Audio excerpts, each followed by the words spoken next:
नमस्कार दोस्तों, मैं आपका होस्ट राहुल स्वागत करता हूं आपका हमारे हॉरर पॉडकास्ट चैनल पर, जहां हम आपके लिए लेके आते हैं डरावनी और रहस्यमय कहानियां।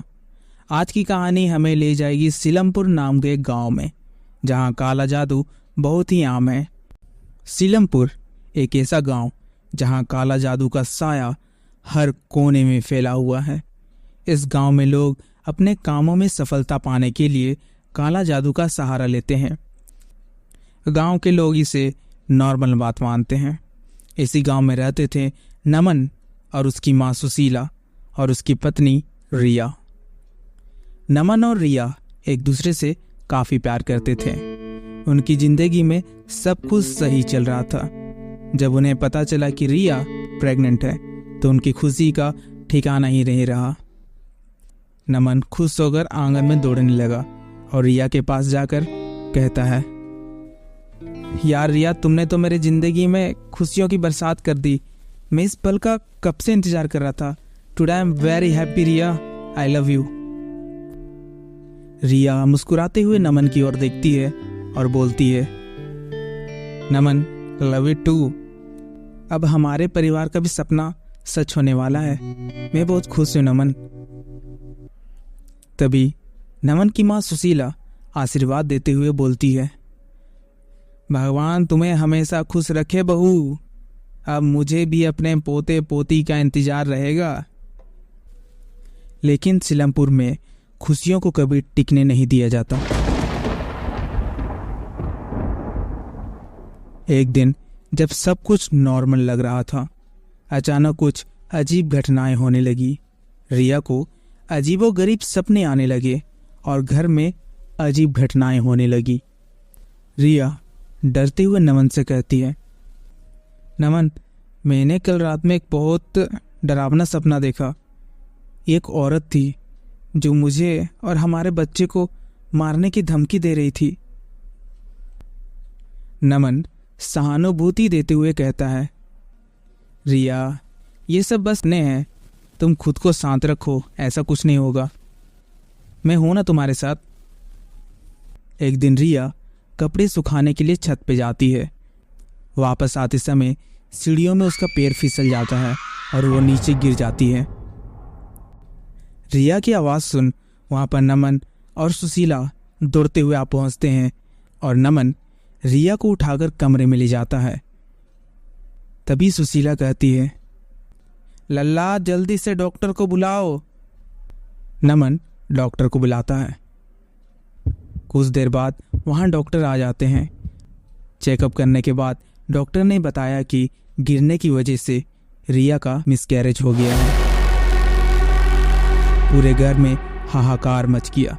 सबने रिया को ही दोष ठहराया। नमन की माँ गुस्से में कहती है, बहू, तुमने ही ध्यान नहीं रखा, ये सब तुम्हारी लापरवाही का नतीजा है। रिया रोते हुए कहती है, माँ जी, मैंने कुछ नहीं किया, मुझे नहीं पता ये कैसे हो गया माँ जी। नमन धैर्यपूर्वक कहता है, माँ, रिया पर आरोप मत लगाओ, ये तो बस एक एक्सीडेंट है, इसमें बेचारी रिया का क्या दोस्त है। लेकिन असली वजह कुछ और ही थी। गांव में एक डायन थी जो रिया पर काला जादू कर रही थी। उसका मकसद था रिया के सभी बच्चों को मार डालना। नमन को धीरे धीरे शक होने लगा कि कुछ गड़बड़ है। नमन अपने आप में सोच रहा था, रिया की ऐसी हालत कैसे हो सकती है, मुझे किसी से मदद लेनी होगी। नमन गांव के ज्ञानी बाबा से मिलने का फैसला किया। बाबा ने नमन को बताया कि रिया पर काला जादू का असर है। बाबा नमन से कहते हैं, नमन, रिया पर एक डायन का साया है। वो नहीं चाहती कि रिया का कोई बच्चा जीवित रहे। तुम्हें हिम्मत से काम लेना होगा। नमन ने बाबा की सलाह मानी और रिया की सुरक्षा के लिए उपाय करने लगे। बाबा ने नमन को एक ताबीज़ दिया और कुछ मंत्र का जाप करने को कहा। ओम भैरवाय नमः, ओम भैरवाय नमः। यह ताबीज़ रिया को बचाए रखेगा, लेकिन तुम्हें हर दिन रिया के लिए इन मंत्रों का जाप करना होगा, बाबा ने कहा। नमन और रिया ने मिलकर डायन से लड़ने का फैसला किया। नमन हर दिन मंत्रों का जाप करता और ताबीज को रिया के पास रख देता था। धीरे धीरे रिया की तबीयत सुधरने लगी और रिया वो डायन के काला जादू से मुक्त होने लगी। लेकिन कहानी यही समाप्त नहीं होती। डायन इतनी आसानी से हार मानने वालों में से नहीं थी। अब वो और भी ज्यादा क्रूरता से हमला करने लगी। सिलमपुर की डायन का नाम था चंदा। वो कभी इस गांव की रहने वाली थी। उसकी कहानी बहुत ही दर्दनाक थी। चंदा को उसके पति और ससुराल वाले बहुत सताया करते थे। चंदा की कोई भी संतान नहीं थी। उसकी यह कमजोरी उसकी सबसे बड़ी दुश्मन बन गई थी। ससुराल वालों ने उसे घर से निकाल दिया था और उसके बाद वो जंगल में जाकर रहने लगी। जंगल में रहते हुए चंदा ने काला जादू सीखा। उसकी आत्मा अब केवल बदला लेना चाहती थी। वह उन सभी महिलाओं के बच्चे को मार देना चाहती थी जिसे उसने अपनी जिंदगी में खुश देखा था। रिया भी उसी नफरत का शिकार बन गई थी। नमन और रिया के घर में अब और भी अजीब घटनाएं होने लगी। नमन रिया से बोलता है, रिया, क्या तुमने देखा हमारे घर के बाहर ये अजीब निशान कहाँ से आ गया? रिया डरते हुए नमन से बोलती है, नमन, ये सब बहुत डरावना है। मुझे लगता है कि हमें फिर से उस बाबा की मदद लेनी चाहिए। नमन बोलता है, हाँ, तुम ठीक कह रही रिया, चलो बाबा के पास चलते हैं। बाबा ने उन्हें और भी कठोर उपाय बताए। बाबा नमन और रिया की आंखों में देखकर बोलते हैं, नमन, चंदा बहुत शक्तिशाली हो चुकी है। उसे हराने के लिए तुम्हें और भी कठिन तपस्या करनी होगी। ये ताबीज और मंत्र ही नहीं, तुम्हें उसके सामने जाकर उसका सामना करना होगा। नमन चौंकते हुए बाबा की ओर देखता है और कहता है, बाबा, क्या हम चंदा को हरा पाएंगे? बाबा धैर्यपूर्वक होकर कहता है, हाँ, लेकिन इसके लिए तुम्हें धैर्य और साहस की आवश्यकता होगी। नमन और रिया ने बाबा की बात मानी और चंदा से लड़ने का फैसला किया। उन्होंने चंदा के निवास स्थान जंगल में जाने का फैसला किया। रिया हिम्मत जुटाते हुए नमन की ओर देखकर बोलती है, नमन, हम इसे मिलकर करेंगे। हम अपने बच्चों की आत्मा को न्याय जरूर दिलाएंगे। नमन रिया की ओर देखते हुए कहता है, हाँ रिया, हमें मिलकर करना होगा। नमन और रिया जंगल में पहुंच जाते हैं और चंदा को ढूंढने लगते हैं। जंगल का माहौल बहुत ही डरावना था। अजीब अजीब सी आवाजें आ रही थी और हर तरफ घना अंधेरा छाया हुआ था। तभी नमन रिया की ओर देखकर कहता है, रिया, हमें सावधान रहना होगा। चंदा कहीं भी हो सकती है। रिया डरते हुए बोलती है, हाँ नमन, मैं तुम्हारे ही साथ हूँ। रिया इतना बोल ही रही थी कि अचानक से वहाँ चंदा उनके सामने आ गई। उसकी आंखों में एक अजीब सी चमक थी और वो बेहद डरावनी लग रही थी। तभी चंदा गुस्से में बोलती है, तुम लोग यहाँ क्यों आए हो? तुम्हें पता है मैं तुम्हारे साथ क्या क्या कर सकती हूँ? तभी नमन हिम्मत से कहता है, चंदा, हमने तुम्हारा बहुत सह लिया, पर अब नहीं सह सकते। हम तुम्हें रोकने आए हैं और तुम्हें मारकर यहाँ से जाएंगे। यह सुनकर चंदा हंसने लगी और बोलने लगी, तुम मुझे मारोगे? तुम दोनों मेरे सामने कुछ भी नहीं हो। देखो मैं कैसे तुम्हारी जिंदगी को नरक बना देती हूँ। चंदा ने अपने काले जादू का इस्तेमाल करना शुरू कर दिया, लेकिन नमन और रिया ने भी हार नहीं मानी। वे बाबा द्वारा दिए गए मंत्रों का जाप करने लगी।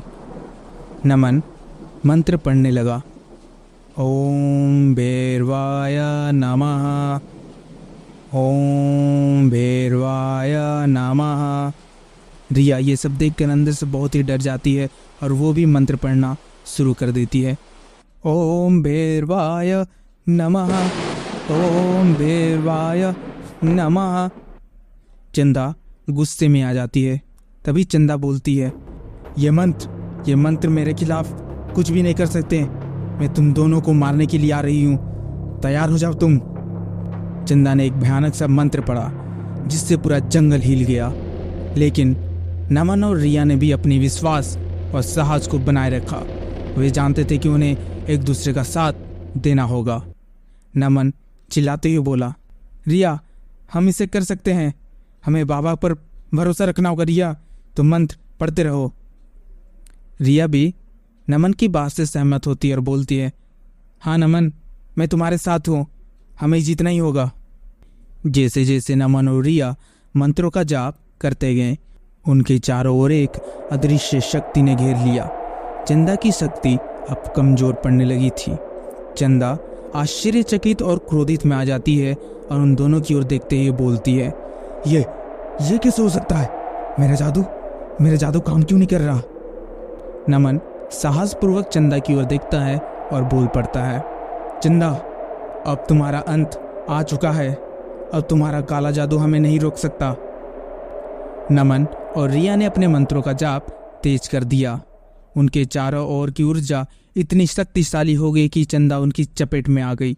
चंदा ने आखिरी चीख के साथ अपना दम तोड़ दिया। तभी चंदा चिल्लाने लगी, नहीं नहीं ये नहीं हो सकता, तुम मुझे मार नहीं सकते, ये नहीं हो सकता। चंदा की मृत्यु के बाद जंगल का माहौल एकदम शांत हो गया। नमन और रिया ने चैन की सांस ली। वे जानते थे कि अब वे सुरक्षित हैं।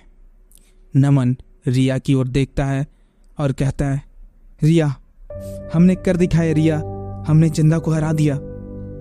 रिया की आंखों से आंसू झरझर बहने लगे। रिया नमन को गले लगाकर उसकी ओर देखते हुए बोल पड़ी, हाँ नमन हमने अपने बच्चे की आत्मा को न्याय दिला दिया। नमन और रिया जंगल से वापस घर लौट आए। गांव वालों ने उनकी बहादुरी की कहानी सुनी और उनकी सराहना की। वे अब गांव में शांति से और खुशी से रहने लगे थे। एक दिन जब रिया और अमन दोनों बैठे हुए थे, तभी सुशीला वहां आती है और गर्व से कहती है, लल्ला और बहू तुम दोनों ने जो ये किया है बहुत ही काबिल तारीफ है। तुम्हारी बहादुरी ने पूरे गांव को बचा लिया। तुम दोनों हमेशा खुशी रहो।